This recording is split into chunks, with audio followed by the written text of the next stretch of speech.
It was supposed to be a quiet night, but when Quinn Harper opened the envelope on her kitchen table, everything changed. Inside, 6 sheets of legal documents. On the top page, under bold black letters, it read, "Custody Hearing, Temporary Emergency Petition." Her name was listed below it, so was his, and the child hadn't even been born yet. She stood still for a long moment, one hand on the kitchen chair, the other resting on the curve of her stomach. 8 months pregnant, exhausted, and now scheduled to defend her right to be a mother? In court. In New York. In 36 hours. A clap of thunder rolled through the sky, shaking the windows. Rain tapped like fingers against the glass. Quinn sat down slowly. Her body was sore, but that wasn't new. What was new, what made her stomach turn, was that Andrew had gone through with it. After disappearing for 6 months, he had returned not with an apology, but with attorneys. He wanted full custody. On paper, it looked clean, strategic.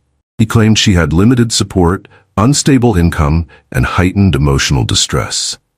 What the documents didn't say was that he had walked out the night she told him she was keeping the baby. She reached across the table, picked up the pen, and stared at the signature line. A slow exhale. And then she signed. Not for him, not for the court, for her daughter. She folded the papers, slid them into the manila envelope, and tucked it into the front of her suitcase by the door.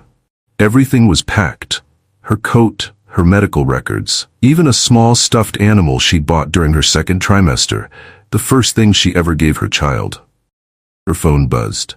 It was a message from her sister. "Sure you still want to fly? You're 34 weeks. Weather looks bad." Quinn stared at the screen, then typed back, "I don't want to, but I have to." She turned the phone over, let the screen go dark. In the living room, the light flickered as another gust of wind passed through town. She walked slowly, lowered herself onto the couch, and pulled the blanket over her lap. Her eyes found the ultrasound photo still taped to the corner of the TV. She reached for it, held it in her hands, and whispered just loud enough for the room to hear, "No one's taking you away. I don't care what it costs. I will fight for you." No tears, just truth, just fire. Outside, the wind howled. Inside, her world had narrowed to one thing, protecting the life growing inside her. And before dawn, she would board a plane, alone, headed toward a courtroom she never wanted to step into. It was nearly midnight at San Francisco International Airport, but the VIP lounge remained quiet, polished, and sealed off from the real world. Jackson Varelli sat alone in the farthest corner, a glass of untouched mineral water on the table beside him, his carry-on perfectly aligned with his chair leg. Everything about him was composed, except his eyes.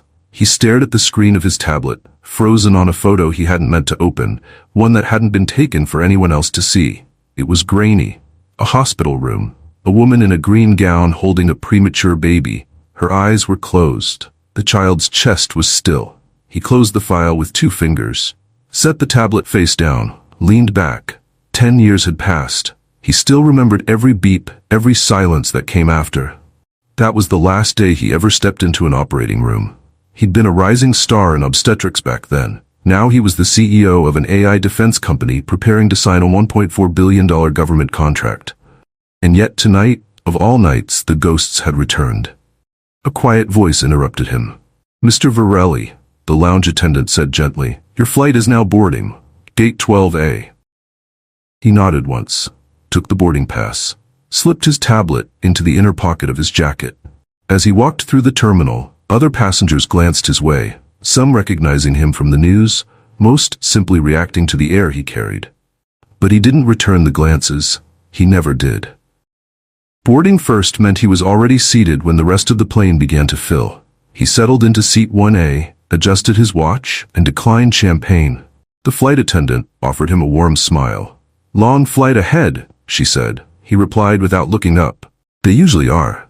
He slid on his noise-canceling headphones and leaned back, letting the engine hum begin to blur out the world again. But his mind didn't rest. Not yet. Somewhere, deep in the belly of the plane, the woman from Oregon was boarding with her court papers, her hospital file, and a baby girl fighting for space beneath her ribs. They didn't know each other. Not yet. But in 7 hours, 35,000 feet above the ground, their worlds would collide in a way neither of them could predict. And this time, when it mattered most, Jackson Varelli would not walk away. The flight had reached cruising altitude. Outside the windows, a quiet ocean of clouds stretched to the horizon, glowing under the full moon. Inside the cabin, most passengers had reclined, lulled by soft lighting and the hum of engines. But for Quinn Harper, sleep was a luxury her body couldn't afford. She sat upright in seat 28C. One hand braced her belly. The other clenched the edge of her armrest. She had practiced breathing techniques. She'd read every article. But nothing prepared her for sitting 7 hours in the air while carrying 8 months of heartbreak and hope inside her. A flight attendant approached, soft-voiced and attentive. "Ma'am, would you like a pillow or extra water?" Quinn shook her head, lips tight. "No, thank you. I'll be fine." Across the aisle, a man sighed, clearly annoyed. "People like her shouldn't be flying this far along," he muttered, loud enough for others to hear. Quinn stiffened, but didn't respond. She didn't have the energy. Not tonight. In her coat pocket, folded 3 times, was the court order for custody proceedings. Her ex-husband's signature coldly stamped beneath the judge's name. It wasn't just a flight to New York. It was a one-way trip to prove she deserved to be her own child's mother. She shifted in her seat. A dull pressure gripped her lower back. Not pain. Not yet. But something had changed. Her breathing shallowed slightly. She pressed her palm to her belly. "We're okay," she whispered to the baby. "Just hold on a little longer." Far ahead, separated by a sealed divider, Jackson Varelli leaned his head against the window of seat 1A. He wasn't asleep. Not truly. Noise-canceling headphones drowned out the world, but not the memory that gnawed at him. 10 years ago, his wife had gone into labor on a night like this. Unexpected, too early. The hospital had paged the wrong anesthesiologist. A machine had malfunctioned, and by the time he scrubbed in, her heart was already slowing. His daughter never cried. He had not touched a surgical glove since that day. Tonight, he was flying to New York to sign the largest AI military deal in history. And yet, as turbulence gently nudged the plane, his eyes opened. A flicker of unease crept up his spine. He couldn't explain it. He just knew. He removed his headphones. Something didn't feel right. In the galley near the economy cabin, 2 flight attendants spoke in hushed tones. "Did you get confirmation on the doctor?" "No, the passenger listed as OB/GYN canceled last minute. We're on our own." A third attendant approached, pale. "The pregnant woman in 28C, her water might have broken." Silence, then urgency. In first class, a soft ding signaled a crew call. Jackson turned toward the aisle. Something about the energy had shifted. Restlessness. Alarm. He caught the word pregnant from a passing voice. Then no doctor. Then pain is increasing. His posture straightened. The breath in his lungs stalled. The distance between 1A and 28C was more than a few rows. It was a line he had drawn in his own life, a vow never to cross that threshold again. But sometimes, the past doesn't knock. It flies at 35,000 feet and forces the door open. As Quinn's breathing grew ragged, a sharp, shooting pain wrapped around her spine. She let out a gasp. This time, it wasn't a warning. It was a beginning. People around her panicked. Someone pressed the call button. In first class, Jackson rose slowly. Eyes narrowed, hands curled at his sides. Somewhere deep inside him, something ancient and buried had begun to rise. Quinn let out a cry. The kind of sound that silences a cabin. Heads turned. Conversations died mid-sentence. Overhead lights flickered back to life. A baby started to cry in row 18, but even that sound felt distant under the weight of her scream. She doubled over, both hands clutching her abdomen. Her breaths came fast and uneven, eyes wide with fear. A flight attendant rushed down the aisle, kneeling beside her. "Ma'am, Quinn, can you hear me?" Quinn tried to answer, but her jaw clenched tight against the wave of pain. "I think my water broke," she managed, voice hoarse. The flight attendant's eyes widened. She turned to her colleague, whispering urgently, "She's going into labor, and we have no doctor on board." Passengers nearby began to stir, some with concern, others with clear irritation. "This is exactly why people like her shouldn't be flying," one woman muttered, folding her arms. "Is there a doctor? Anyone?" The attendant called down the aisle. Silence. The intercom buzzed. The pilot's calm, rehearsed voice filled the air. "Ladies and gentlemen, please remain seated. We're currently passing over Denver airspace. Due to severe storm activity, we will continue on to New York as planned. Thank you for your understanding." As Quinn cried out again, the flight attendant leaned in, whispering gently, "It's going to be okay." Just try to breathe, all right? But Quinn shook her head, eyes glassy, her voice cracked. It's not just me. I need you to save my baby. Please. I can't lose this one too. The attendant froze. That last sentence hit deeper than turbulence ever could. At the front of the aircraft, the first-class curtain swayed slightly as a shadow emerged. Jackson Varelli stood in the aisle, silent. He didn't walk with urgency, but with precision. Every step calculated, every muscle alert. Passengers in business class glanced up in confusion, unsure why a billionaire was striding toward coach. The flight attendant turned and gasped as Jackson approached. His presence changed the temperature of the air. "I'm a doctor," he said, voice firm, measured. No hesitation. The attendants looked at each other, skeptical.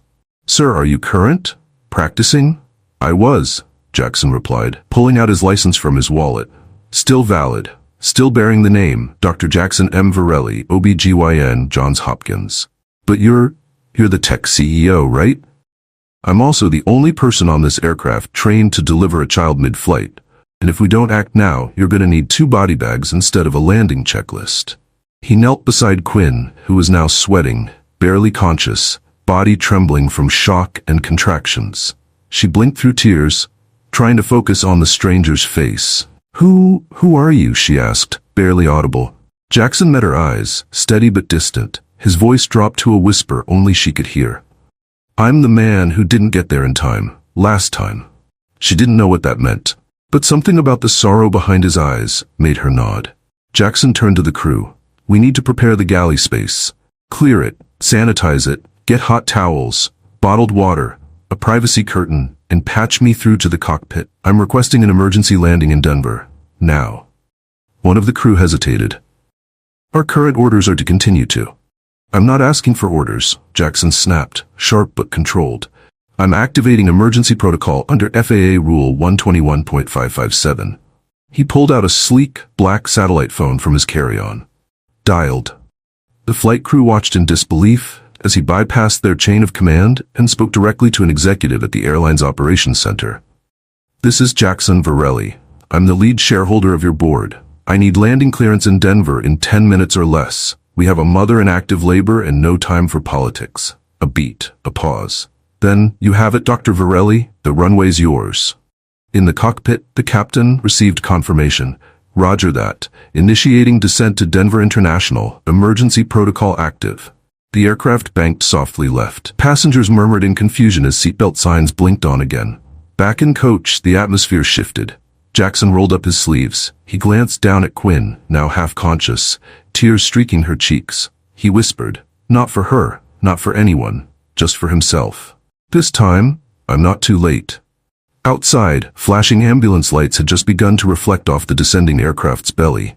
Inside, everything was in motion, except Jackson. He stood centered in the galley now, his sleeves rolled, gloves snapped tight, surgical calm in his eyes.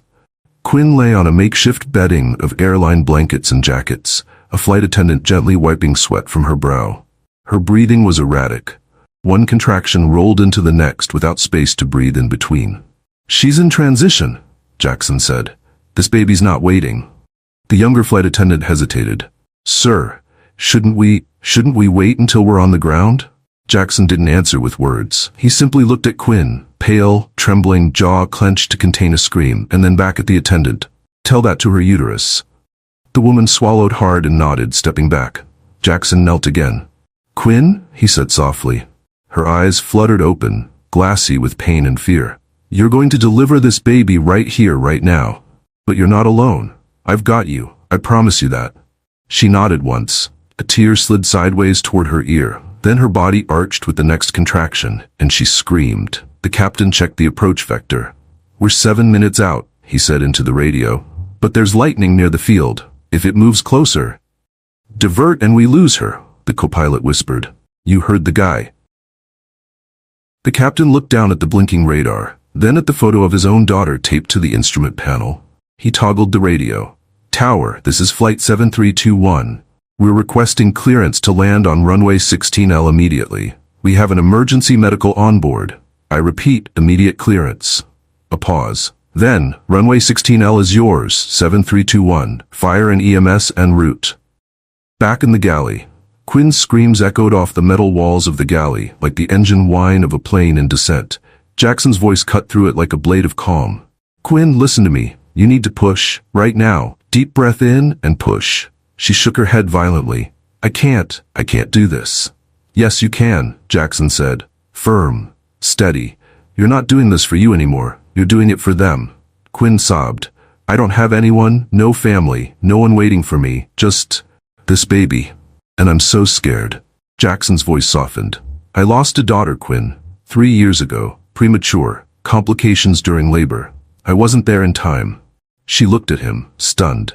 "And ever since that night, I've waited for the chance to be what I wasn't, present. You don't have to believe in me. Just hold on for 7 more minutes, that's all I ask." Quinn stared at him, something shifting in her expression. A flicker of trust where only fear had lived.